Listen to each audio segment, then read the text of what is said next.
Hey everyone, welcome to another episode of the Excel College Podcast. I'm your host, Andrew Chambers. And I'm Elisabeth Schneider. I'm Isaiah Schmidt. Oh, hey. But our guest today is the one and only Elisabeth Schneider. It is. Hi, Elizabeth. Hello. How's it going? Pretty good. Thanks for joining us today. Yeah. Yeah. So, for those of you that haven't met Elizabeth, you should. She's amazing. This is her first time being on the podcast. Wow. It is. So, in a few seconds, we're going to ask if you can, do a little intro, tell us all about yourself, which I know you love to do. Nice. But just kind of want to set the scene for today. So, today's episode is our first full-on Practicum episode of the podcast. So Okay? cool. So, Nicole has come in and done her introduction to what the Practicum is. And Austin has come in and done what the four virtues are, which are all part of the Practicum. Nice. But today is the first, we're actually in the Practicum doing an episode thing. Sweet. You know what I'm Yeah. saying? Sweet. So if you've been following along with the podcast, it's a 2.5-year journey, right? Because we're doing the journey of our degree. We finished all of our core modules.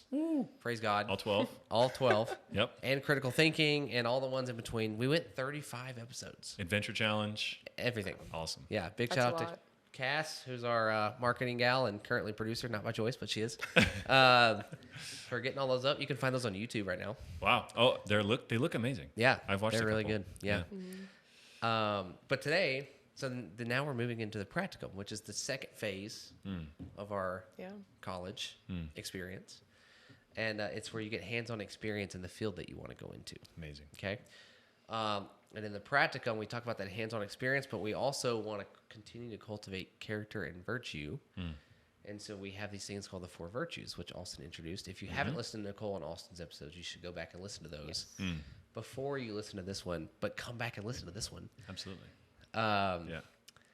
And so Austin introduced the four virtues, which are humble, Yep.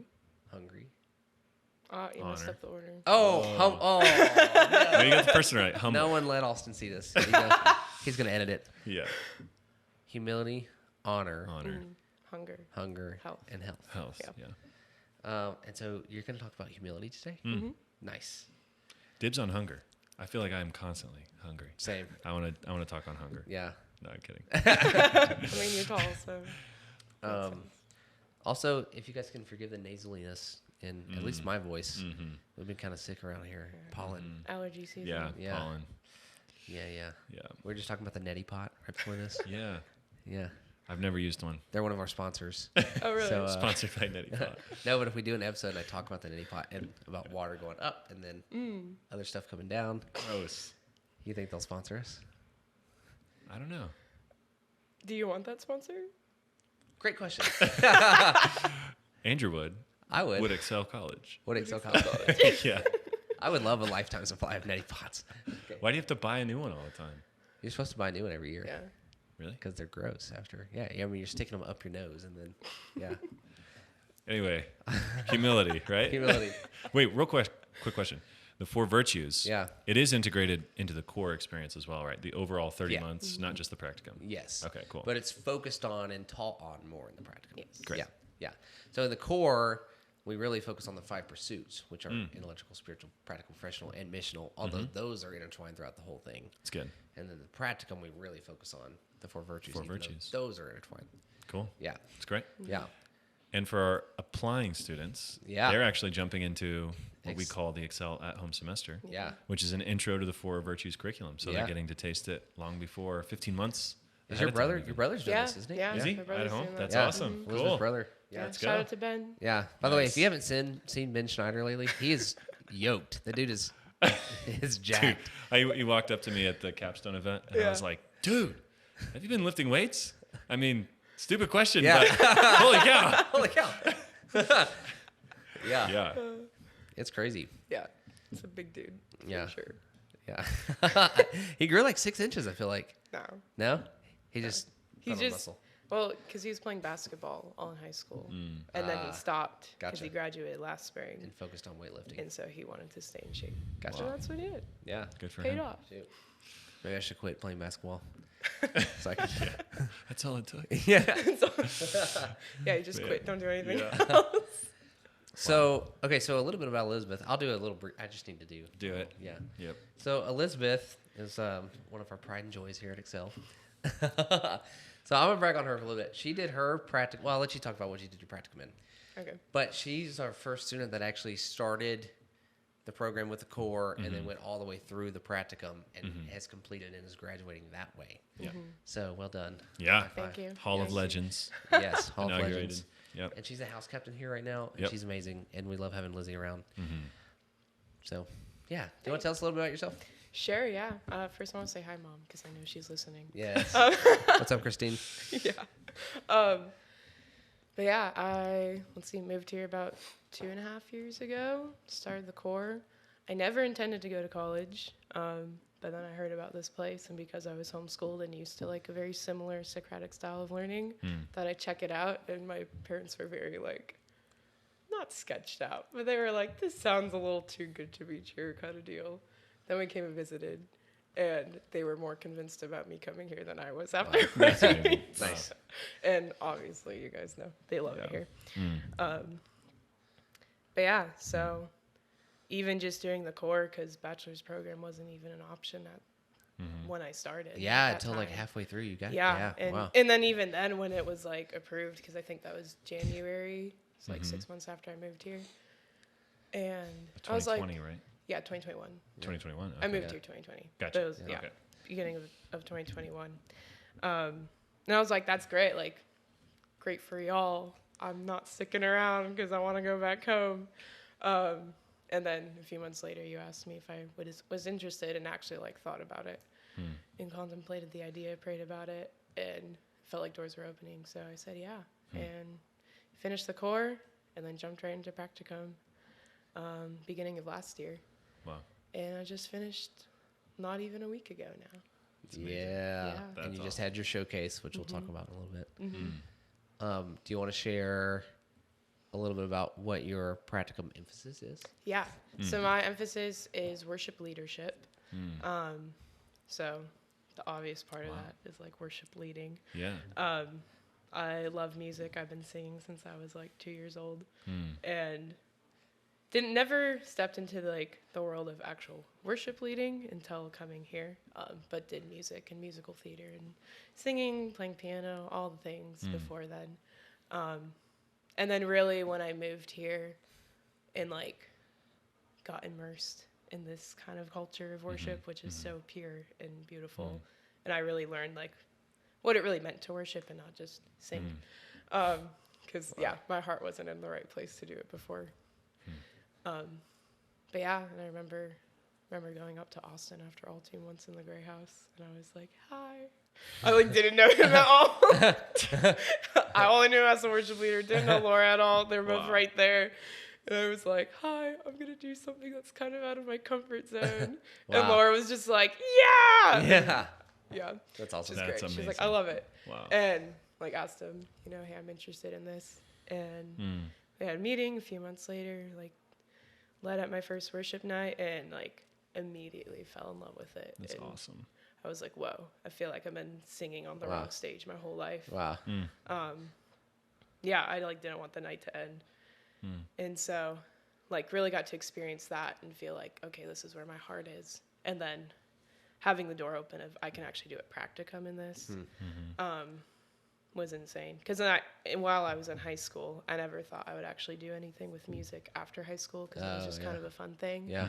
But it's like, that's a super hard thing to get into and actually like make a living off of. And at the time it would have been like probably musical theater. And I was like not super interested in doing that for my whole life. Wow.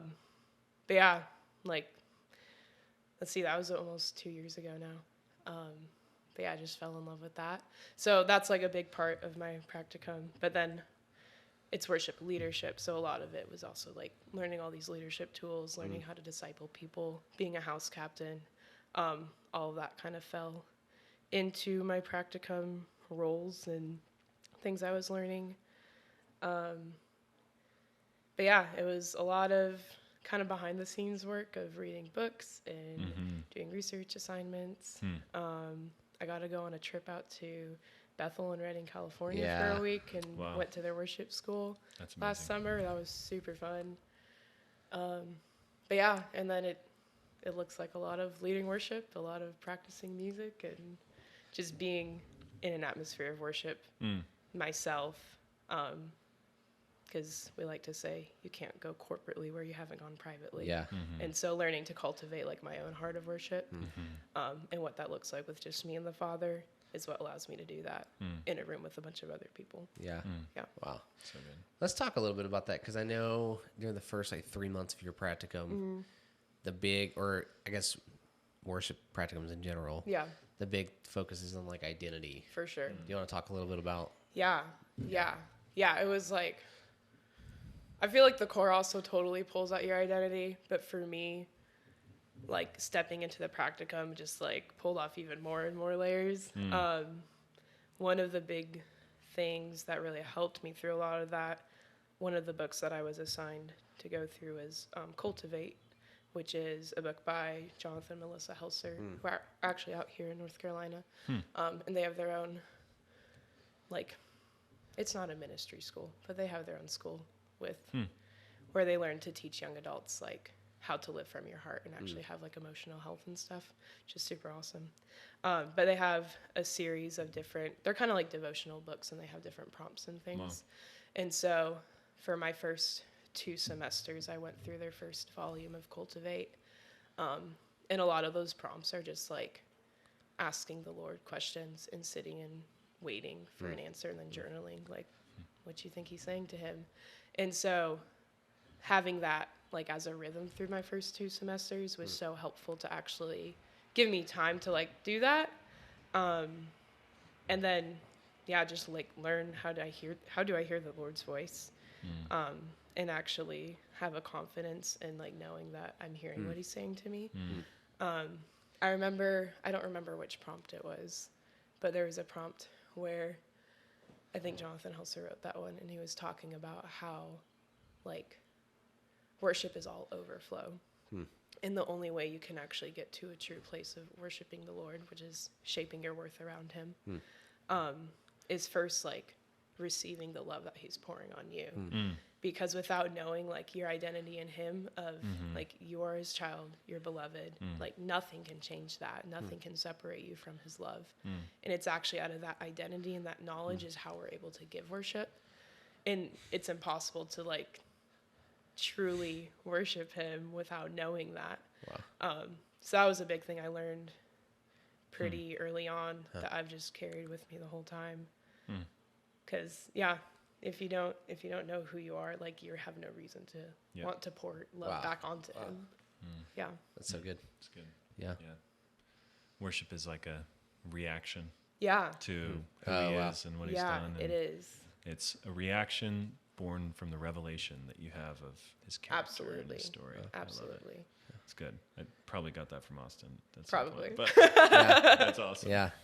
Would you say you've even had like maybe even a solidifying like identity? Because when you first got, you're kind of shy a little bit. Yeah. I would say. I was very quiet. Yeah. And like worship leading is a vulnerable thing. Yeah. And you're like up there, and even every once in a while hitting spontaneous like outbursts, and like can you tell us a little bit about that journey from like I'm a little shy to like now I'm up on stage. Yeah. Pouring myself out in front of a room of lots of people. For sure. Yeah.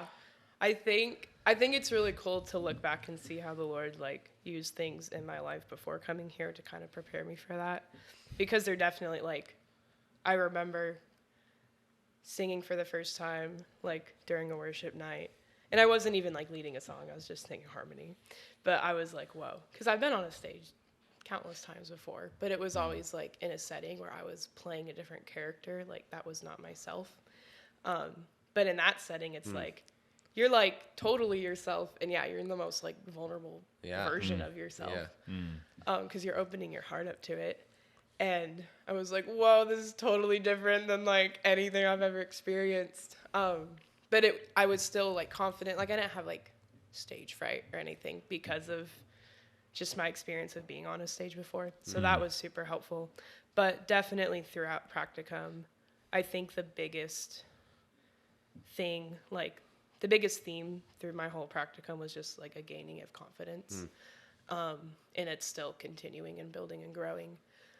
But just a confidence one, in who I am, and then a confidence in what I have to say is actually worth sharing. And actually being in a position of leadership means that like what you have to say is valuable. And that's been a huge like mindset shift of like, oh, I actually have to believe that like the words that the Lord is giving to me are worth saying. And it's not even about me like saying them, it's about my obedience in saying them. But yeah, like being in a place, like in a room, you have a microphone. I remember the first time I like said something at a worship night and not like didn't sing something. I like had a word that the Lord gave me and I was like, I have to say this, otherwise I'm gonna like throw up. Like it was just inside of me. But I was terrified. And I just remember I was like, I'm not a speaker, I'm a singer, so I'm really uncomfortable right now. But like I feel like I have to say this. And I did, and it was like, I don't even know the effect of what saying that had on the room, but I know for me personally, it was so empowering of like, I actually stepped out of my comfort zone and I did a thing that is not like, would not be my choice to do at all. Yeah. But that's actually a huge part of worship leading is like taking risks. Yeah. And trusting that your obedience will be used by the Holy Spirit. Yeah. Wow. And I think it's something, might have been Jeremy Riddle, I don't remember, but I went through Worship U, which is an online curriculum by Bethel, and it's essentially a bunch of their old recordings from their old schools of worship leaders and speakers coming in and talking. Wow. That's awesome. Yeah, it was a lot. It was like 72 hours worth Wow. of just videos. Gosh. Dang. That was like a huge portion of my first 2 semesters. Holy cow. That's amazing. That's a lot, yeah. Yeah, it was a lot. But I remember, I'm pretty sure it was Jeremy Riddle. It was probably a handful of them. But talking about risk and how it's never about like the outcome. It's actually just about the obedience. Wow. And it's like the Father So good. smiles at your obedience Yeah. of doing something, saying something, stepping out of your comfort zone. And it's not up to you, like how people respond. Yeah. It's totally like, that's his job. Yeah. Like I love how Austin says all the time, like the Holy Spirit's so good at doing his job. Yeah. And we get to trust him. Yeah. But then he trusts us to Yeah. actually influence a room. Yeah. It's awesome. It's amazing being in a room in worship and just like feeling like God's putting something in your heart. Yeah. And then whether you say it or don't say it, then someone else has the same Yeah. thing. And then It's awesome. Yeah, there's and like a it, theme happening. Yeah, and you can just Yeah. see the Holy Spirit like literally directing the room through his body. It's amazing. Amazing. Yeah. It is awesome. I was thinking about, as you were describing, like the obedience part where Austin's like, so who are worship leaders? You are. You Yeah. are. You Yeah. are. You are. You Yeah. know what I mean? Like, and it's that same thing of Absolutely. where it's like a setting where people actually are like worshiping God because he's worth it, number one, but then number two, like open and interruptible to Yes. whatever he's doing and saying. Yes. Wow. It's so cool. Yeah. Yeah. It's so good. Yeah. Yeah, at the capstone event, I remember, so like you just saying that, 72 hours of a video course. Is Yeah. like, I'm like, whoa. Austin also, he got up there and bragged on you on like all that you did for your practicum, like some 1,000 pages of books. I know. 72 That kind of hours blew my mind. videos, yeah. Like several hours, days worth of like leading worship, cumulative. What were some of the books that you like worked through? Yeah. Let's see. In addition to the ones you already shared. But Yeah. There was a few books like Cultivate that were more like heart books, I guess I would categorize them as. And then I read a few more like intellectual books, I guess. nice. Let's see. Recently, in my last semester, my fourth semester, I read The Artisan's Soul by Erwin McManus. Oh, yeah. And I Yeah. did a creative showcase Yeah. based off of a portion of that book. That one was super good because it's a call like to creatives, but it's also just a call to people to essentially live your life with beauty in mind. Yeah. And you're actually like two things are happening at once in your life. The Lord is making you a work of art, but at the same time, you have the authority and like the decision making of making your own life a work of art. Nice. And so that was a really cool book.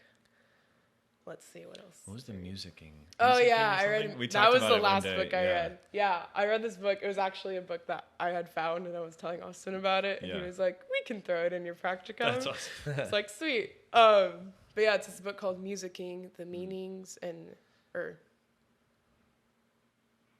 is it? I can't remember the subtitle, but it's Musicking by Christopher Small. And it's essentially a book about the teleology of music. Like, what's the purpose of music? Why does man use this and need it? And it's so universal and all these things. And it's a bit of like an older book, and it's more focused around like a concert symphony kind of atmosphere, and not like Christopher Small, the author, is not a Christian. He does bring up like religion and worship and like kind of that sphere a little bit, but it's a little bit more focused on like a classical music worldview. But yeah, that book was wild. I had to write an essay on it, and it was so hard to like choose just one or two, three things to write about, because I was like, I could go on for hours about this book. It was wild. Yeah. Because he talks about like, essentially he wants to use the word music as a verb, and so that's why it's called musicking. Because you can't just like kind of umbrella define all of music with just the word music and all the things that go into it. So musicking is like this term of anything that either contributes or pays attention to like an act of a musical performance. And so that could be rehearsing, that could be listening, that could be playing an instrument, that could be like sitting in an audience, that could be humming a song while you're like doing chores around the house. And then it can even broaden into like the people who sell tickets at like a box office because they're like adding to it, or the people who clean an auditorium because they're like all contributing to like this musical experience. But yeah, I love that, using it like the term musicking, because it is like an action. And when you use that term, like you can apply it to so many things.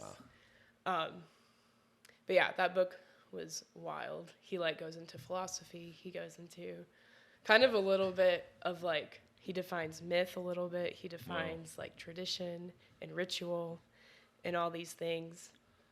But he essentially comes down to like the purpose of music is it's a way that humans either affirm, celebrate, or explore relationships. And that could be with one another. That could be with, like he talks about, like if there is a divine being, he says like it would have to be relational, because everything gets its definition by its relationships and things. And I was like, this is great. Like, dang. It was wild reading it and kind of hearing him use all these terms and definitions that we do. But like from a totally different background. It was very, very cool to read. That is cool. But yeah, I could talk about that for a long time. Yeah, that's awesome. So tell us a little bit about the more like kind of practical, hands-on side, because I love that we start with like heart and spirit and identity, because that's where it all flows out of. But like when you're like growing practically as a musician, I guess, or tangibly, what did that look like? What's some of the work you've been? Yeah, so let's see. I've done piano lessons through pretty much the whole practicum. I got to do them I have a piano teacher back home from Colorado, where I'm originally from, and we were able to do like lessons over FaceTime and stuff. And she's fantastic because she's also a worship leader. So it was super helpful to have like not only a piano teacher who can teach you like the skills, but she has all of kind of the knowledge of like, this is why we do it. Yeah. And there were sometimes we'd have like a lesson and we just talk about like whatever worship we were leading the previous week and like bounce off of each other. But so I did piano lessons and I'd practice every week, still do. Let's see, practically also like leading worship here for worship nights for all teams. And just because like so much of it is you just have to learn it by doing it. Because even like I've finished my practicum, but Austin's like, he's told me, like, you're not done becoming a worship leader. I'm like, I'm glad, because I don't feel like, totally. I definitely don't know everything. And he's even been doing it for, I think, 12 years now, and, like, he's still learning how to do it. So I think that's just kind of like everything in life. Like, you're always getting better. you're always pursuing new things and new experiences, and you're learning as you go. But yeah, so I've led a lot of worship nights. Austin said at my capstone that I've led like a third of the all teams I've been to, which blows my mind. It's like, Nice. there's no way it's that many, but I think that it does is. make sense. Yeah. Yeah. So yeah, doing that practically, and then just learning, like we were talking about before we started, like I had to learn a bunch of like audio hardware things and like how to set up and tear down and kind of know the basics of like how to troubleshoot sound things and know how to do that, because it's not just like, oh, I'm a part of the worship team. It's actually the goal is to become like the worship leader. Yeah. Who's the one like, you know, controlling like the flow of where we're going and knowing like the purpose and like the skeleton of the set list and the night. And so there's also like a lot of back end things we did of like, I would meet with Austin once a week, and sometimes we would like build a set list if we had a worship night that Nice. week, or we'd go through, we use Planning Center like a lot of churches do for all of our music and chord charts and things. So part of that was like, I went through and reorganized a bunch of that, because I'm very like organized brain. Austin's not so much. But yeah. it's great because then we can balance each other out with that. But yeah, going through and like archiving songs that we don't do anymore, adding chord charts and like all these different kinds of practical things, but like you have to know how to do it. Yeah. Especially then if you're going to teach someone else eventually later down the road. But yeah, so there's a lot of that kind of like day-to-day, week-to-week stuff of like, yeah, it just has to be done. Like put chord charts away after worship night. It's still my job. Yeah. I The like unsexy it. stuff that you. Yeah. We used to tell people at church, like, they're like, I want to come and do this. We're like, well, we really need help cleaning the toilets. Yeah. You know? It's like, if we can start there Yeah.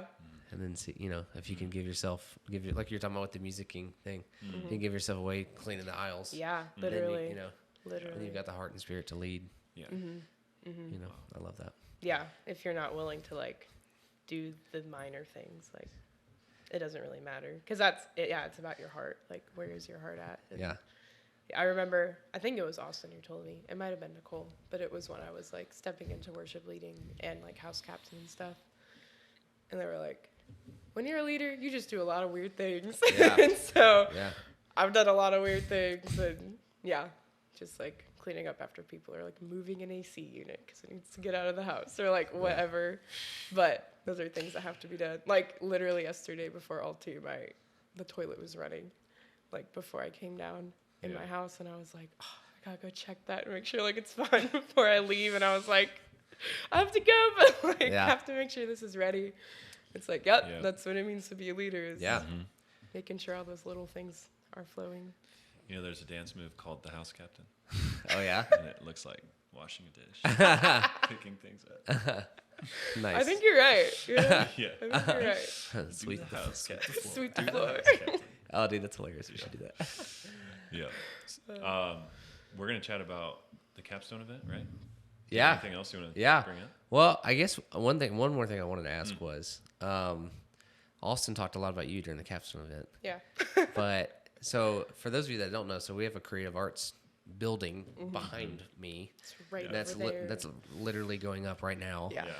So Austin, who's leads the creative arts here, he's also the worship leader. He also does construction here. He's literally Everything. building the building that he's going to be leading in. And he's going to kill me for this, but like, what? I mean, I honestly look up to Austin just because when we talk about like servant leadership, like embodies it. So if you're talking to like another person that was a creative that wanted to come in and be a part of the creative arts, like what would you say? It was like working with Austin or like having him as a mentor and like kind of building you up for the whole thing. Dude, I like that question. I never get to talk about Austin. Dude, he's fantastic. Yeah. Austin is probably one of the most humble people I've ever met. And like, yeah, he just leads with humility. He leads with honor. Because he has so many passions and like so much heart, but he's always willing to set that aside, always willing to do what needs to be done first, or what needs to be done like right now. Yeah. And just serves other people so well in that. And, you know, he's always the one to like, something needs to happen. Like he's gone, he's doing it already. Yeah, it was a lot of fun to like get to do my practicum with him. And yeah, he's really definitely like a big brother figure in my life, and not like afraid to say the things that need to be said. And like, I mean, part of growing and learning, like you have to have tough conversations, and like we've had a few of those, but like I always left those conversations feeling like edified because of the way that Amazing. he speaks. Yeah. And like, you know that those are happening because it's like he actually cares about you so much. Yeah. But yeah, I would absolutely recommend doing a creative track just because of that, like getting to be underneath him. Totally. That's awesome. Totally. I love that. Yeah, it's been an honor to lead and also follow and watch and grow with Austin over the years. So, Yeah. Speaking of, we talk here a lot about family and all the things that we do. Yeah. We have a wedding this weekend, We do. and so we actually have to vacate our podcast studio here in a second. Yep. So we were planning on getting to Humility this podcast. Yeah. And we were planning on doing the worldwide debut of Elisabeth's song that she did for her capstone, which got recorded, edited, all the things, and written. Didn't you write it? Yeah, I wrote it. Did you write the music too? Oh my goodness. Amazing. So good. But we don't have time. Yep. So Tragic. we're going to have to cut here and go make this a part 1. Okay. And then we'll do a part 2 on talking more. We didn't talk about humility at all. We didn't talk about your capstone at all. And we didn't listen to your song. We didn't check any of the boxes. We didn't do anything we set out to do. But I thought this was good. Intro Elizabeth. There's just so Yeah. much to say. Yeah. Well, So we'll have you back for another one sounds Cool. in good. the next week or 2. Yeah. Yeah? Right on. Sweet. Thank How you so about it? much. Thanks, Elizabeth. You're Yeah, amazing. thank you guys. Yeah. Yeah. Well, all right. There goes part 1 of Practicum episode on humility with Elisabeth. Part 1 of 4. Yeah. We'll see how far it goes. I don't think Yeah. we've ever done just like oh crap, we got to do a part 2. Yeah. That's amazing. Well, It's because you're such a well of wisdom. Yeah. So, anyways, if you've been following along with this podcast, first of all, thank you. We are averaging like 250 listens an episode now. Nice. Which, It's amazing. like, 2 months ago, I was always joking, like, for you, dozens of people that listen to this. But now they're like, actually are. Wow, it's amazing. So, There are thank you so much for following along. Yeah. We love having you guys. You can find us on Spotify, Apple Podcast, and YouTube now. Shout out to Cass. She's been crushing it, getting everything on YouTube. And, yeah, anywhere else podcasts are found. Yeah.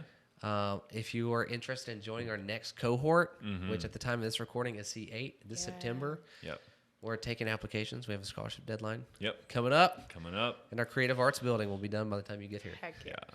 If you or anyone you know want to learn about Excel College, you can Yes. join one of our live Monday night Zoom calls. Find us on our homepage right on the middle of our website. It says Monday night live presentation.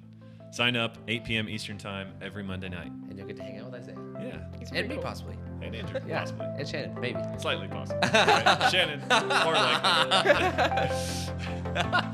All right. We love you guys. Yep. See ya.